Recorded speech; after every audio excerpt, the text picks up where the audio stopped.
Imagine fighting for your dream while sleeping on train station floors.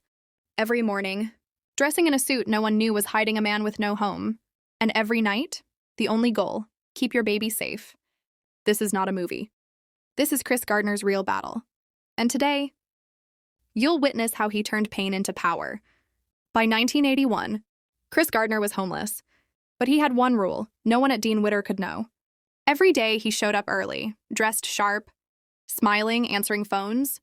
But behind the scenes, life was chaos. He and his son, Christopher Jr., bounced between shelters, BART station bathrooms, and church programs.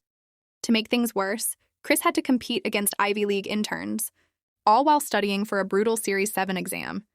The pass rate? Less than 50%. And he was doing this with no sleep, no money, and a baby depending on him. One night, Chris arrived late at a shelter, and they were full. He had no choice but to sleep in the subway bathroom with his son. The image of that night, Chris holding the door shut with his foot while his son slept on his lap, and became iconic. But Gardner didn't quit. He worked harder, ran between appointments, studied late at public libraries, and hustled harder than anyone on the trading floor. He made 200 cold calls a day, while others did 50. But even warriors break. At one point, Chris considered giving up. He thought about sending his son to live with relatives, just so the boy wouldn't suffer. But every time he looked at little Christopher Jr., he found the strength to keep going. And then, a tiny breakthrough. Chris started closing small accounts. His energy and charm got noticed by managers. He was still homeless. But his dream?